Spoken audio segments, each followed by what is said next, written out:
ओम नमस्ते जी। हठयोग दीपिका से संबंधित 3 कक्षाएं हम कर चुके हैं। अब चौथी कक्षा प्रारंभ करते हैं जून 2022 के प्रश्नों से। प्रश्न है कि शक्ति चालिनी मुद्रा के अभ्यास के दौरान कौन सा आसन किया जाना चाहिए? तो शक्ति चालिनी मुद्रा के अभ्यास में लिखा हुआ है कि हमें वज्रासन में बैठकर कुंडली जागरण का अभ्यास करना है और उसके पश्चात भस्त्रिका कुंभक करना है। ये भी आ सकता है आपकी परीक्षा में कि शक्ति चालिनी मुद्रा या कुंडली चालन के पश्चात में कौन सा कुंभक करने के लिए कहा है भस्त्रिका। यदि इन दोनों का पालन किया जाए, वज्रासन में बैठ के किया जाए और उसके पश्चात भस्त्रिका कुंभक किया जाए, तो कुंडलिनी का शीघ्र जागरण होता है। ये शीघ्र जागरण करके भी प्रश्न पूछा जा सकता है और समय भी वहां पे दिया है कितने मुहूर्त पर्यंत, 2 मुहूर्त पर्यंत वहां पर कुंडली चालन करने के लिए कहा है। एक मुहूर्त में 48 मिनट होते हैं, तो 2 मुहूर्त में आपके 96 मिनट हो जाएंगे। और हमें पता है कि हठ प्रदीपिका में वज्रासन जो है वो सिद्धासन को कहा जाता है, क्योंकि यहाँ वज्रासन तो ऑप्शन दिया ही नहीं है। तो वज्रासन, गुप्तासन, ये सब किसके नाम बताए, या मुक्तासन, ये सिद्धासन के नाम बताए हैं, तो फोर्थ ऑप्शन सही हो जाएगा। अगला प्रश्न है कि दोनों घुटनों को मोड़ लो। एक जो एड़ी है उसको जननांग मतलब गुप्तांग जो कि जेनिटल ऑर्गन्स है और गुदा के मध्य में रख, और दूसरी एड़ी को पहली एड़ी के ऊपर रखो और शरीर को सीधा रखो। ये किस आसन के संदर्भ में कहा गया है? तो पद्मासन को हमें पता है कि दोनों पैर के तलवे ऊपर की तरफ रखे जाते, वो नहीं है। सुखासन की प्रदीपिका में चर्चा ही नहीं है। स्वस्तिक आसन वाला पहले आ चुका है, हमें व्याख्या देखी थी उसकी।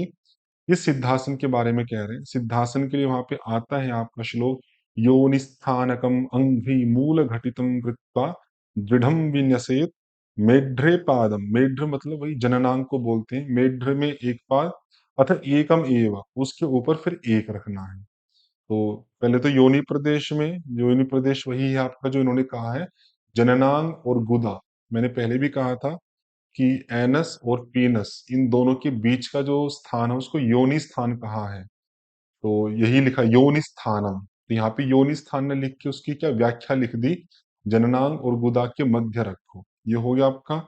उसको दृढ़ता से रखिए। फिर दूसरा जो पैर है आपका वो मेढ्र के ऊपर रखो या दूसरी एड़ी के ऊपर रखो। यहाँ पे जो लिखा है इन्होंने वो यही लिखा है कि मेढ्र पर रखे। यहाँ पे मेढ्र न लिख के उन्होंने एड़ी लिख दिया, भाव लगभग वही है। तो ध्यान रखिएगा, सिद्धासन के बारे में कहा है। अगला प्रश्न है कि मनोन्मनी की अवस्था में प्राण किस नाड़ी में बहता है? कुछ मिलता जुलता प्रश्न पहले आया था, उन्मनी या मनोन्मनी अवस्था, तब भी मैंने व्याख्या की थी। जब तक हमारा कुंडली जागरण नहीं होता, क्योंकि सुषुम्ना नाड़ी के मुख में मुख फंसाकर कुंडलिनी शक्ति सोई हुई है। अर्थात जब तक कुंडलिनी का जागरण नहीं होता, सुषुम्ना नाड़ी बंद है। उस स्थिति में मुख्यतया हमारे जो प्राण है वो इड़ा और पिंगला, इन दो नाड़ियों में प्रवाहित होते हैं, इड़ा और पिंगला में। और जब कुंडली जागरण हो जाता है तो ये नाड़ी ओपन हो जाती है। फिर जो प्राण है आपका उड्डयन बंद के अभ्यास से वो सुषुम्ना नाड़ी में उड़ने लगता है, प्रवाहित होता है। उसी अवस्था को मनोन्मनी अवस्था कहा जाता है। मनोन्मनी कह दीजिए या उन्मनी अवस्था कह दीजिए, एक ही भाव है। सुषुम्ना आपका आंसर होगा। स्वात्मराम के अनुसार वस्त्र धोती में कपड़े की चौड़ाई क्या है? तो वस्त्र धोती की पहले लंबाई पूछी थी, ध्यान है आपको, और अब चौड़ाई पूछ रहे हैं। तो इससे क्या पता लगता है, जैसे मैंने कहा है कि एक स्थान से जहां प्रश्न पूछा जाता है तो वहीं से ही दोबारा प्रश्न बनने की संभावना ज्यादा होती है। अन्य स्थानों से भी आ सकता है, लेकिन संभावना मैं बता रहा हूँ। तो लंबाई तो हमने देखी थी, 15 हाथ लंबा बताया था, जिसको हमने फीट में चेंज करके 22.5 फीट किया था, क्योंकि एक हाथ जिसको क्यूबिट कहा जाता है उसमें 1.5 फीट होता है। और जो चौड़ाई वहां पे मैंने पहले वीडियो में व्याख्या में बताया, 4 अंगुल चौड़ा कहाँ है, तो 4 अंगुल था। फोर्थ ऑप्शन सही हो जाएगा। हठप प्रदीपिका के अनुसार त्राटक क्रिया किन में लाभप्रद है? त्राटक से पहले भी कई बार प्रश्न आ चुका है। 3 ही लाभ मैंने बताए थे। एक तो नेत्र रोग दूर होता है, एक तंद्रादि रोग होता है, और एक हाटक पेटकम, सोने की पेटी के समान रक्षा करने के लिए कहा था। ये कॉम्बिनेशन है। तंद्रा हो जाएगा, नेत्र रोग, दो का कॉम्बिनेशन बनेगा। प्रतिशाय नहीं है, प्रतिशाय जुकाम को कहा जाता है, कोल्ड को संस्कृत में, तो याद रखिएगा कभी आए तो कि प्रतिशाय किसे कहा जाता है। और वातज रोग ये आप जानते ही हैं। ए और बी का कॉम्बिनेशन करके फर्स्ट ऑप्शन हो जाएगा। हठप प्रदीपिका और घेरण संहिता के अनुसार निम्नलिखित में से किन योगाभ्यासों से कास दूर होता है? पहले भी इस तरह के प्रश्न आए थे जहां पर दो शास्त्रों को मिलाकर एक कंबाइंड लाभ पूछा गया था। पहले भी एक दो बार मुझे लगता है, एक बार तो है ही नहीं, दो बार प्रश्न आया है। नहीं तो सिंगल शास्त्र में भी कोई एक लाभ देकर वो लाभ किन किन क्रियाओं का है उसमें मिक्स कर देते हैं। कुछ आसन डाल दिए, कुछ षटकर्म डाल दिए या मुद्राएं डाल दी, तो ये कठिन प्रश्न बनता है। इनको आप अवश्य ध्यान रखिएगा। इससे जुड़ा हुआ प्रश्न पहले भी आया था, वस्त्र धोती से जब लाभ पूछे थे। ऐसा तो स्वरूप नहीं था, वस्त्र धोती के लाभ थे, तो मैंने बताया था कि वस्त्र धोती के 5 लाभ हैं जो प्रदीपिका में दिए हैं। कास, श्वास, प्लीहा, कुष्ठ और 20 प्रकार के कफ रोग, तो वहाँ कास है। तो यहाँ पर अलग तरह से है, लेकिन रिपीट ही कहूंगा मैं इसको, वस्त्र धोती। तो बी को अगर आप देखें तो एक एलिमिनेट आपका हो गया। और मयूरासन की बात करें तो घेरण संहिता में तो मयूरासन का लाभ ही नहीं दिया है, और हठ प्रदीपिका में लाभ दिया है, लेकिन उसका लाभ ये नहीं है कि कास को दूर करता है। वहाँ मयूरासन के लाभों में जैसे रोगों का नाश आता है, गुलमोदर दोष दूर होते हैं, अधिक खाया हुआ या कुपथ्य खाया है तो वो भोजन भस्म हो जाता है और विष भस्म हो जाता है। इस प्रकार के लाभ हैं। तो मयूरासन को हटा दीजिए। मयूरासन अगर हट जाता है सी, तो ये भी हट गया आपका, ये भी। देखो ऑप्शन तो हमारा बन गया ए बी डी, लेकिन फिर भी और जो बेटर हो सकते हैं, जैसे महामुद्रा का, अभी प्रश्न का स्वरूप देखो। प्रश्न में क्या था? प्रदीपिका और घेरंड संहिता। तो प्रदीपिका और घेरंड संहिता दोनों में वही लाभ हो ऐसा जरूरी नहीं। ये तो प्रदीपिका में हो और या घेरंड संहिता में हो। जैसे उज्जाई का अगर आप प्रदीपिका का देखो तो वहां पर कास नहीं लिखा है, लेकिन घेरण संहिता में लिखा है। ऐसे ही महामुद्रा का अगर आप देखते हो तो प्रदीपिका में नहीं है, लेकिन घेरण संहिता में दिया है। तो इसलिए यहाँ पे थोड़ा सा अलग प्रकार का प्रश्न था।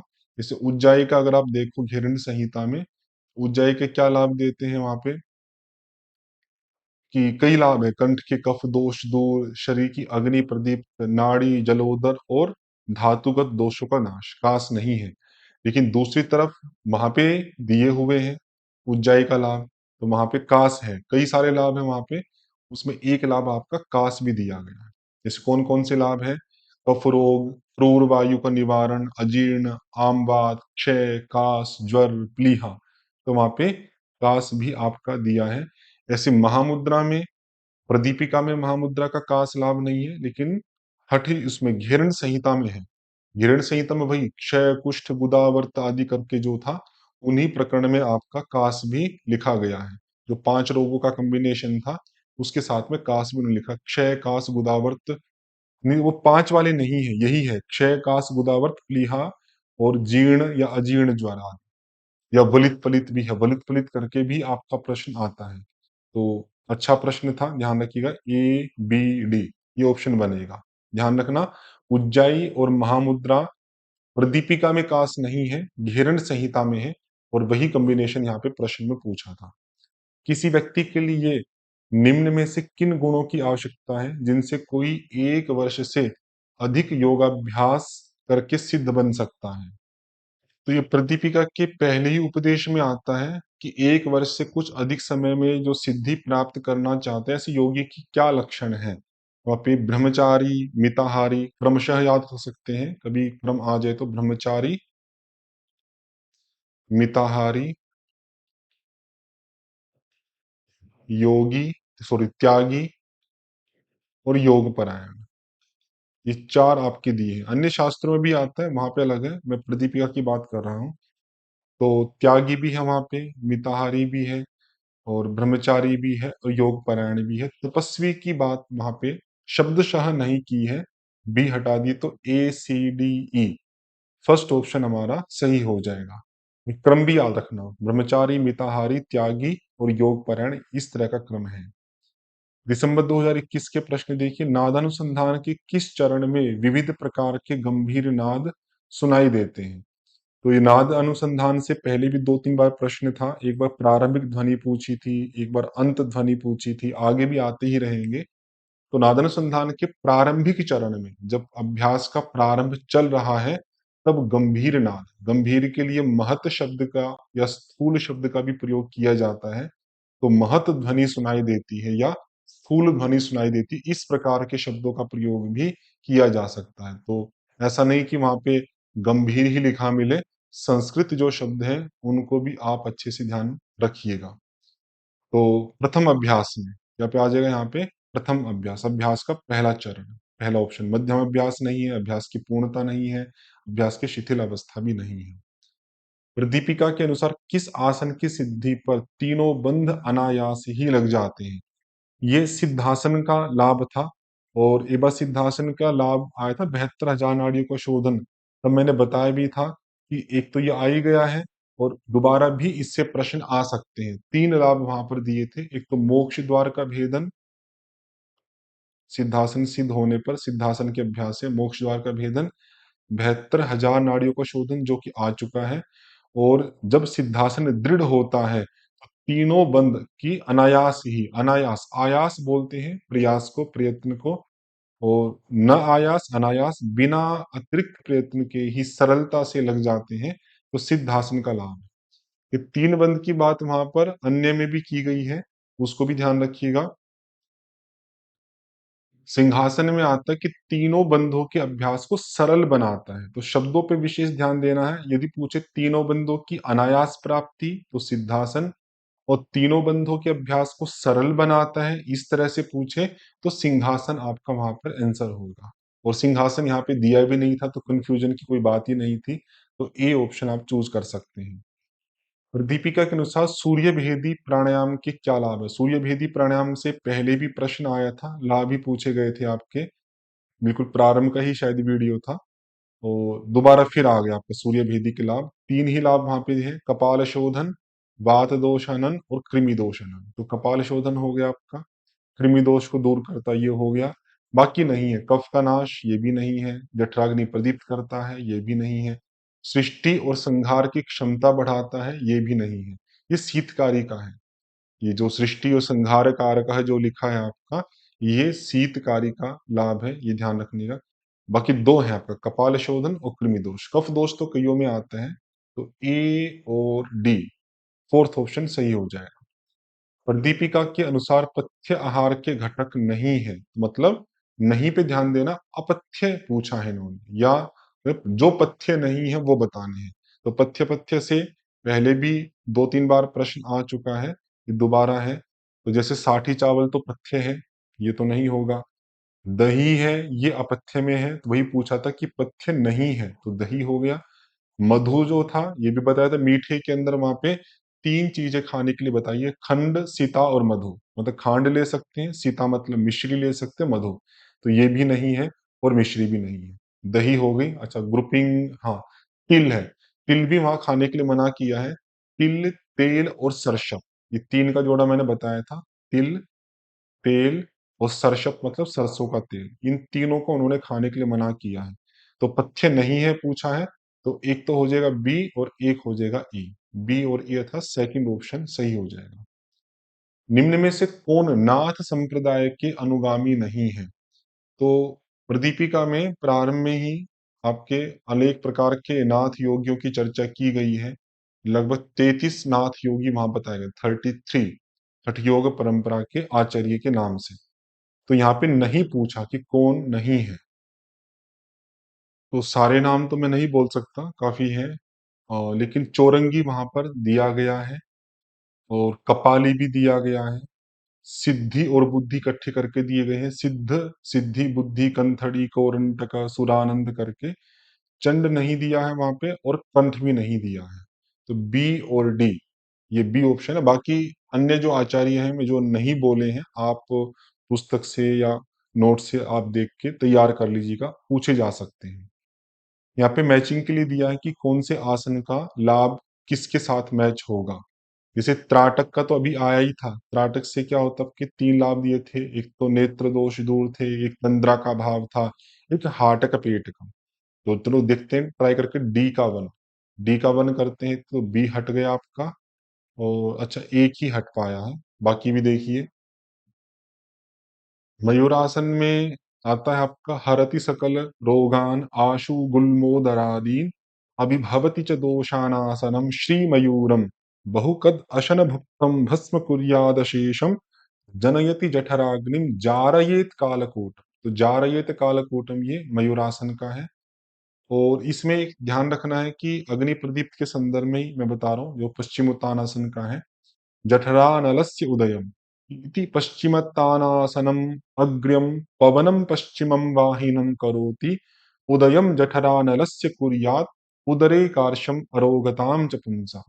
तो यदि जठरानलस्य उदयम करके पूछते हैं तो ये पश्चिमोत्तानासन का लाभ है, ऐसा ध्यान रखना है।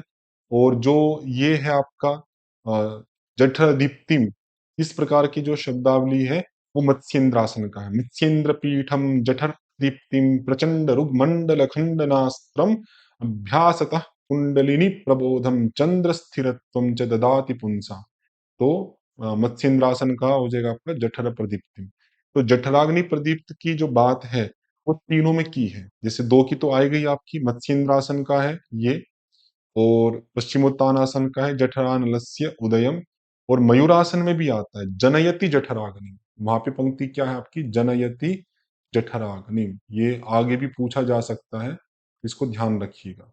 3 शब्दावली है, भाव वही है लेकिन पंक्ति आपकी ध्यान रखनी है मैच करने के लिए। जठरदीप्तिम मत्स्येंद्रासन, जठरानलस्य उदयम पश्चिमोत्तानासन, और जनयति जठराग्नि ये आपका मयूरासन हो जाएगा। अगला भी मैचिंग के अंदर है कि कौन सा बंध कहाँ से जुड़ा हुआ है, बिल्कुल कॉमन सेंस का है। जैसे जालंधर बंध हमने बताया था पहले कक्षा में, कंठ से संबंधित है। उड्डयन बंध है वो उदर से संबंधित है। मूल बंध जो है आपका वो निचले वो पोर्शन कटिस्थान और गुदा द्वार से संबंधित है।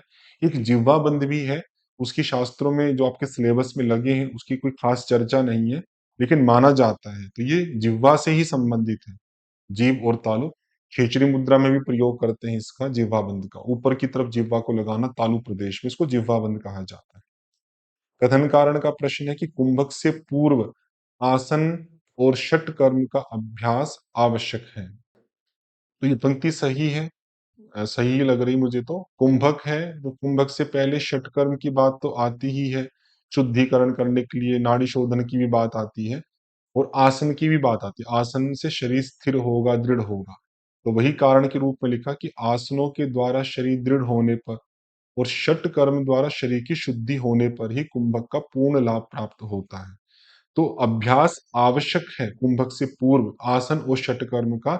उस आवश्यकता की ही रीजनिंग यहाँ पे कही है कि यदि ये नहीं करेंगे तो शरीर दृढ़ नहीं होगा, आसन नहीं करेंगे तो, षटकर्म नहीं करेंगे तो शरीर की शुद्धि नहीं होगी। और इन दोनों के बिना कुंभक का जो पूर्ण लाभ हमें प्राप्त करना है वो प्राप्त नहीं हो पाएगा। तो मुझे दोनों सही लग रहे हैं और सही व्याख्या भी लग रही है, तो फर्स्ट ऑप्शन सही हो जाएगा। इस कक्षा में इतना ही रखते हैं, बाकी जो चर्चा है वो अगली कक्षा में करेंगे। ओम शम।